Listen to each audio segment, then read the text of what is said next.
Hi అండి. నమస్తే. నేను మీ సునీత. వెల్కమ్ బ్యాక్ టు అమ్మ చేతి వంట కిచెన్ అండ్ వ్లాగ్స్. ఈరోజు వీడియో వచ్చేసి రాయలసీమలో ఎంతో ఫేమస్ అయిన ఉగ్గాని బజ్జీ అండి. సో మీరైతే అడిగారు కదా ఉగ్గాని బజ్జీ ఫుల్ వీడియో పెట్టమని. ఈరోజైతే నేను ఆ వీడియోని అప్లోడ్ చేస్తున్నానండి. చాలా సింపుల్గా 2 రకాల బజ్జీలు అయితే వేస్తున్నానమాట. చాలా అంటే చాలా సింపుల్గా అండ్ కొన్ని టిప్స్ని కూడా షేర్ చేస్తున్నానండి ఇక్కడ. అలాగే చాలా సింపుల్గా అయితే ఫస్ట్ టైం చేసే వాళ్ళు కూడా చేసేయచ్చు. అంత సింపుల్గా అయితే ఉగ్గాని బజ్జీ అనేది చేసి చూపిస్తున్నాను. మరి ఆలస్యం చేయకుండా ఎలా చేసేసుకోవాలో చూసేద్దాం పదండి. దానికోసం ఇక్కడ నేను ముందుగానే శుభ్రం చేసి పెట్టుకున్న మరమరాలనేటివి తీసుకున్నానండి. మనందరి ఇళ్ళల్లో ఇలాంటి కప్ అయితే ఉంటుంది కదండీ. రైస్ కుక్కర్‌కి కానివ్వండి, గ్రైండర్‌కి కానివ్వండి, మిక్సీకి ఇలాంటి కప్ అయితే వస్తూ ఉంటుంది కదా! సో, అందరూ దీన్ని ఇంట్లో యూజ్ చేస్తుంటారు కదా! దీనితోటైతే 8 కప్పులు తీసుకున్నామంటే ఇద్దరికైతే అవుతదండి. నేనైతే ఇక్కడ దాదాపుగా 16 కప్పులైతే తీసుకున్నాను నాకు తగ్గట్టుగా అయితే. ఇలా తీసుకున్న మరమరాలల్లోకి వాటర్ వేసుకొని వీటన్నిటిని మునిగేంత వరకు వాటర్ వేసుకోవాలి. మునిగేంత వరకు అంటే ఎన్ని పడితే అన్ని నీళ్ళు పోస్తే మునగవండి. ఒక పెద్ద సంచి నిండా తీసుకొచ్చి నీళ్ళల్లో పోసినా కూడా మునగవనమాట. సో, మనం వాటర్ వేసుకొని వాటిని ఇలా లోపలికి నొక్కుతూ ఉన్నామంటే అవి కాస్త కొద్దిగా నాని బరువెక్కి లోపలికి వెళ్ళిపోతాయన్నమాట. సో, మీరు కావాలంటే ఒక పెద్ద గిన్నెలోకి తీసుకొనైనా ఇలా నొక్కొచ్చు. మీరు ఎన్ని నీళ్ళు పోసినా అవైతే నానవు. మనం ఇలా లోపలికి నొక్కుతూ ఉంటేనే నానుతాయండి. అందుకు మీరు ఒక పెద్ద గిన్నెలో తీసుకొని తగినన్ని నీళ్ళు వేసుకొని ఇలా నొక్కుతూ దాదాపుగా ఒక 5 నిమిషాలు నానబెడితే సరిపోతుందనమాట. చాలా మెత్తగా నానిపోతాయి. సన్న బొరుగులు తీసుకోండి. పెద్దవైతే తీసుకోకండి. టేస్ట్ బాగోవు. తర్వాత ఇప్పుడు ఒక మిక్సీ జార్ తీసుకొని కారానికి తగ్గట్టుగా 7, 8 పచ్చిమిర్చిని ఇలా చిన్న ముక్కలుగా తుంచి వేసుకోండి. నేనైతే నాకు తగ్గ కారానికైతే తీసుకుంటున్నాను. మీరు కావాలంటే పచ్చిమిర్చిని ఇలా మిక్సీ పట్టకుండా 2 ముక్కలుగా కట్ చేసి అయినా వేసుకోవచ్చనమాట. నేనైతే ఇలా మిక్సీ పట్టుకుంటాను. ఇలా మిక్సీ పట్టుకుంటేనే టేస్ట్ అనేది చాలా బావుంటుంది. ఇప్పుడు దీనిని పక్కన పెట్టుకోండి. ఈలోపు మన బొరుగులనేవి బాగా నానిపోయాయి. చూస్తున్నారు కదా! ఇలా నానిన తర్వాత ఒకసారి బాగా కడిగేసుకోండి. అలాగే అక్కడక్కడ ఇలాంటి నల్లవి బొరుగులు ఏవైనా ఉంటే తీసేసుకోండి. శుభ్రం చేసేటప్పుడే తీసేసుకోండి. నాకైతే ఆల్మోస్ట్ లేవు కాబట్టి నేను శుభ్రం చేసుకున్నప్పుడే తీసేసుకున్నాను. ఎక్కడో 2 తగిలాయి. ఇక్కడ వీడియో క్లిప్‌లో చూపిస్తున్నాను చూడండి. ఈ విధంగా బొరుగులైతే మెత్తగా నానితే సరిపోతుందనమాట. అంటే ఒక 5 నిమిషాలు నానబెట్టుకుంటే సరిపోతుంది. దొడ్డు బొరుగుల కంటే ఇలా సన్నగా స్మూత్‌గా ఉండే బొరుగులైతే టేస్ట్ చాలా బావుంటాయండి. తర్వాత ఇలా 2 చేతులతో పిండుకొని ఏదైనా ఒక చిల్లుల గిన్నెలోకి కానీ, మన ఇంట్లో ఏ గిన్నె ఉంటే ఆ గిన్నెలోకి తీసేసుకోండి. మీరు ఎంత పిండగలిగితే అంత వాటర్ అంతా పోయేంత వరకు పిండండి. ఇలాగే అన్ని బొరుగుల్ని పిండి తీసి పక్కన పెట్టుకోండి. ఇప్పుడు స్టవ్ పైన ఒక కడాయి పెట్టుకొని అందులోకి 3-4 టేబుల్ స్పూన్ దాకా నూనె వేసుకోండి. ఈ బొరుగులకనేది నూనె కాస్త ఎక్కువగానే పడుతుందనమాట.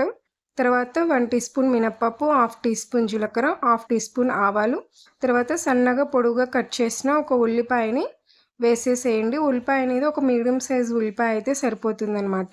ఇలా పొడువుగా కట్ చేసి వేసుకున్న తర్వాత ఈ ఉల్లిపాయ అనేది మంచిగా మగ్గాలి నూనెలోని.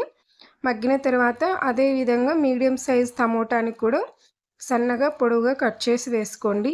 ఈ టమోటా కూడా సాఫ్ట్‌గా మగ్గాలి అండి. ఉల్లిపాయ, టమోటా అనేది ఎంత బాగా మగ్గితే ఉగ్గాని అనేది అంత టేస్ట్ వస్తుందనమాట. సో, మూత పెట్టి ఒక నిమిషం పాటు మగ్గిచ్చామంటే టమోటా అనేది సాఫ్ట్ అయిపోయి మెత్తగా మగ్గిపోతుంది. చూస్తున్నారు కదా! ఈ విధంగా మగ్గిపోయిన తర్వాత మనం మిక్సీ పట్టి పక్కన పెట్టుకున్న పచ్చిమిర్చి ఉంది కదా! ఆ పచ్చిమిర్చి పేస్ట్ మొత్తాన్ని వేసేసేయండి. మీకు ఇలా పచ్చిమిర్చి పేస్ట్ వేసుకోవడం ఇష్టం లేదనుకుంటే ముందుగా చెప్పుకున్నట్టు పచ్చిమిర్చిని 2 ముక్కలుగా చీల్చైనా వేసుకోవచ్చు. కాకపోతే ఉగ్గానిలో ఇలా పేస్ట్ చేసి వేస్తే టేస్ట్ చాలా బావుంటుందండి. ఎందుకంటే కారం అనేది బొరుగులకంతటికి పడుతుంది. టేస్ట్ అనేది బావుంటుంది. ఈ పచ్చిమిర్చి అంతా కూడా పచ్చివాసన పోయేంత వరకు బాగా కలుపుకోవాలండి. పచ్చివాసన పోకపోతే ఉగ్గాని టేస్ట్ ఉండదు. తర్వాత కొద్దిగా పావు టీ స్పూన్ దాకా అల్లం వెల్లుల్లి పేస్ట్ వేయండి. చాలా కొద్దిగా వేసుకోండి. ఎక్కువగా వేసుకుంటే టేస్ట్ అనేది ఉండదు. మీరు కావాలనుకుంటే అల్లం వెల్లుల్లి పేస్ట్ లేకుండా పూర్తిగా స్కిప్ చేసైనా చేసుకోవచ్చు. ఆ అల్లం వెల్లుల్లి పేస్ట్ పచ్చివాసన అంతా పోయే విధంగా కలుపుకొని ఒక పావు టీ స్పూన్ పసుపు, అలాగే రుచికి సరిపడా సాల్ట్ కూడా వేసుకోండి. సాల్ట్ అనేది తర్వాతైనా మనం చూసి వేసుకోవచ్చు. తర్వాత హాఫ్ టీ స్పూన్ ఎండు కొబ్బరి పొడి అండి. ఇక్కడ నేను ఎండు కొబ్బరి పొడిని ఎండు మిరపకాయలతో పట్టిన పొడి వేస్తున్నాను. మీరు కావాలంటే తెల్ల పొడి అయినా వేసుకోవచ్చు.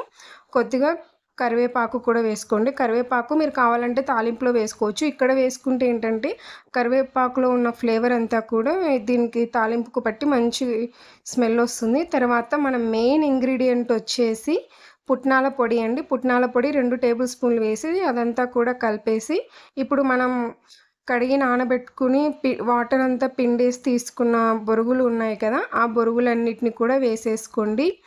ఇలా వేసేసుకున్న తర్వాత బాగా కలపండి. మీరు ఇక్కడ కావాలంటే ఇంగువ కూడా వేసుకోవచ్చు, మంచి టేస్ట్ ఉంటుంది.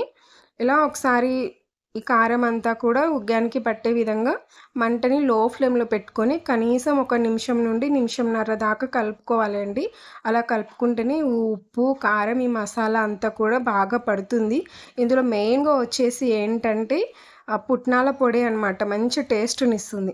తర్వాత ఫైనల్గా కొద్దిగా కొత్తిమీర చల్లుకొని మరోసారి అంతా బాగా కలిపేసుకోవాలండి. మంటని లో ఫ్లేమ్లోనే పెట్టుకోవాలి, స్టవ్ ఆఫ్ చేయకుండా. మరోసారి బాగా కలుపుకోవాలి. దాదాపుగా ఇలాగే ఒక 2 నిమిషాలు కలుపుకోవాలన్నమాట.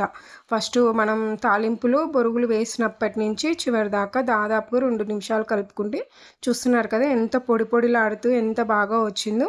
ఈ విధంగా చేసుకున్న తర్వాత ఇప్పుడు ఈ ఉగ్గాని అనేది మూత పెట్టేసి స్టవ్ ఆఫ్ చేసేసి పక్కన పెట్టేసుకోండి. ఇప్పుడు ఇందులోకి కావాల్సిన బజ్జీ అనేది ఎలా చేసుకోవాలనేది చెప్తానండి. దానికోసం ఇక్కడ ఒక గిన్నె తీసుకొని 1 కప్పు దాకా శనగపిండి తీసుకుంటున్నాను అనమాట. ఈ కప్పు శనగపిండి అయితే మాకు సరిపోతుంది. మీకు ఎంత కావాలో అంత క్వాంటిటీ తీసుకొని అందులోకి రుచికి సరిపడినంత సాల్టు, అలాగే పావు టీ స్పూన్ జీలకర్ర, అలాగే పావు టీ స్పూన్ వామ వేసుకోండి. వామ వేసుకోవడం వల్ల ఎవరికైతే శనగపిండి తినడం వల్ల అజీర్తి చేస్తుందో వాళ్ళకి మంచి అరుగుదల ఉంటుందన్నమాట వాము వేసుకోవడం వల్ల. తర్వాత ఎవరైతే మొదటిసారి ఇప్పుడు కొత్తగా వంట చేస్తున్నారో వాళ్ళు ఒక పావు టీ స్పూన్ వంట సోడా వేసుకోండి. మంచిగా పొంగుతాయన్నమాట వంట సోడా వేసుకోవడం వల్ల. ఇక అలవాటు ఉన్న వాళ్ళైతే వంట సోడా వేసుకోకపోయినా కూడా చేసేస్తారు. సో తర్వాత దీంట్లోకి తగినన్ని వాటర్ వేసుకుంటూ పిండి అనేది బాగా కలుపుకోవాలండి. మీకు కావాలనుకుంటే విస్కర్ తోటే కలుపుకోవచ్చు. నేనైతే ఇక్కడ చేతితోటే కలుపుతున్నానన్నమాట. పిండి కన్సిస్టెన్సీ అనేది మరీ జారుగా కలుపుకోవద్దు. తర్వాత పావు టీ స్పూన్ పసుపు వేసుకోండి. పసుపు అనేది ముందే వేసుకోండి, నేను మర్చిపోయి తర్వాత వేశాను. పసుపు వేయడం వల్ల ఏంటంటే మంచి కలర్ వస్తాయి, అలాగే నిదానంగా వేగుతాయి. నిదానంగా వేగడం వల్ల ఏంటంటే బజ్జీ లోపల దాకా వేగుతుందన్నమాట, త్వరగా మాడిపోవన్నమాట పసుపు వేయడం వల్ల. సో అందుకనేసి పావు టీ స్పూన్ పసుపు వేసుకొని పిండి అనేది ఈ విధంగా కలుపుకోవాలండి. వీడియో క్లిప్లో చూపిస్తున్నాను కదా, ఈ విధంగా కలుపుకోవాలి. ఇలా చిన్న చిన్న ఉండలు పడే విధంగా పిండి కన్సిస్టెన్సీ అనేది ఈ విధంగా ఉండాలన్నమాట. తర్వాత ఇక్కడ నేను బజ్జీ మిరపకాయలతోటి వేయట్లేదండి. మనం రెగ్యులర్గా ఇంట్లో వాడే మిరపకాయలు ఉంటాయి కదా, వాటితోటి వేస్తున్నాను. ఎప్పుడైనా ఇంట్లో బజ్జీ మిరపకాయలు లేనప్పుడు ఈ మిరపకాయలతోటి వేసుకోవచ్చు అనమాట. నేను ఎప్పుడైనా కాదు, ఎప్పుడు వేసినా ఈ మిర్చితోటే వేస్తాను. బజ్జీ మిర్చితోటి ఏంటంటే ఆ మిరపకాయలు పక్కన పెట్టేస్తారు, అందుకనేసి ఈ మిర్చితోటే వేస్తాను. తర్వాత మనం పిండి ఎలా తీసుకోవాలంటే మిర్చి అనేది ఇలా పిండిలో పెట్టేసుకొని ఇలా రౌండ్గా తిప్పాము అంటే మిర్చికి తగినంత పిండి అనేది మనకి వచ్చేస్తుంది అనమాట. బజ్జీకి ఎంత పిండి కావాలో అలా వస్తుంది. ఎవరైతే కొత్త వాళ్ళు ఉన్నారో వాళ్ళకి వేయడం రాదు, మనందరి ఇళ్ళల్లో ఇలాంటి గ్లాసులు అయితే ఉంటాయి కదండి, ఆ గ్లాస్లో పిండి నింపుకొని ఇలా ఒక మిరపకాయని తీసుకొని అందులో డిప్ చేస్తే బాగా ఆయిల్లో వేస్తే సరిపోతుందనమాట. నేను పచ్చిమిర్చి కొన్నే తీసుకున్నాను కదా, ఆ వేసిన తర్వాత పిల్లల కోసం అనేది ఉల్లిపాయ బజ్జీ వేస్తున్నానండి. వాళ్ళు ఎక్కువగా ఇవే తింటారు. అది వేసుకున్న తర్వాత ఉల్లిపాయ వేసిన తర్వాత బాగా ఉల్లిపాయ అనేది స్మాష్ చేస్తూ బాగా కలపాలి. అప్పుడే ఉల్లిపాయలో ఉండే ఫ్లేవర్ అంతా కూడా పిండికి పట్టి బజ్జీ అనేది మంచి టేస్ట్ వస్తుందనమాట. ఇప్పుడు స్టవ్ పైన డీప్ ఫ్రైకి సరిపడా ఆయిల్ పెట్టుకొని ఆయిల్ వేడైన తర్వాత కొద్దిగా పిండి వేయండి. మీరు లోతుగా ఉండే కడాయి తీసుకోండి. నా దగ్గర లోతుగా ఉండే కడాయి అనేది ప్రస్తుతం లేనందుకు పాడైందండి, అందుకని ఫ్లాట్గా ఉండే కడాయి తీసుకోవడం నేను ఒక తప్పు కూడా చేశానన్నమాట. ఎందుకంటే డీప్ ఫ్రైకి అనేది ఆయిల్ ఎక్కువగా పడుతుంది కదా, సో లోతుగా గుంతగా ఉన్న కడాయి అయితే మంచిగా ఆయిల్ పడుతుంది, బాగా వేగుతాయి, పొంగుతాయి కూడా. నేను ఇక్కడ చేసిన మిస్టేక్ అయితే అదేనండి. మీకు చెప్తున్న టిప్ వచ్చేసి లోతుగా ఉన్న కడాయి తీసుకోండి. తర్వాత ఇలా మనం తీసుకున్న పిండితోటి బజ్జీలన్నీ వేసిన తర్వాత 2 వైపులా మంటని మీడియం ఫ్లేమ్‌లో పెట్టుకొని బాగా కాల్చుకోవాలండి. మంచి ఎర్రగా అవ్వాలనమాట. ఇక్కడ చూస్తున్నారు కదా వీడియో క్లిప్‌లో ఈ విధంగా అయిన తర్వాత ఆయిల్‌లో నుంచి తీసేసామంటే చూడండి ఎంత చక్కగా అయితే వేగిపోయాయో.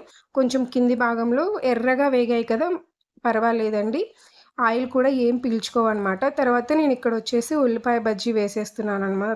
సెకండొచ్చేసి ఈ ఉల్లిపాయలు కూడా చాలా చిన్న చిన్న బజ్జీలైతే వేస్తున్నాను. ఇవి కూడా ఇలా వేసిన తర్వాత 2 వైపులా దాదాపుగా 1-2 నిమిషాల పాటు మంచిగా కలుపుకుంటూ వేయించాము అంటే మంచిగా వేగుతాయండి. మంటని లో టు మీడియం ఫ్లేమ్‌లో పెట్టుకొని మంచిగా వేయించండి. లోపల దాకా అయితే వేగుతాయన్నమాట. సో, ఇలా బజ్జీలు వేగిన తర్వాత వీటిని కూడా తీసేసుకొని ఒక ప్లేట్‌లోకి తీసేసుకుంటే ఉగ్గాని బజ్జీ అనేది రెడీ అయిపోయినట్టేనండి. ఈసారి మీరు కూడా మీ ఇంట్లో ఈ విధంగా ట్రై చేసి చూడండి. చాలా బాగా అయితే కుదురుతుంది. ట్రై చేశాక మీకెలా కుదిరిందనేది మీ ఫీడ్‌బ్యాక్‌ని కామెంట్ సెక్షన్‌లో షేర్ చేయడం అస్సలు మర్చిపోకండి. వీడియో నచ్చితే ప్లీజ్ సబ్స్క్రైబ్ చేసుకోండి. Thanks for watching.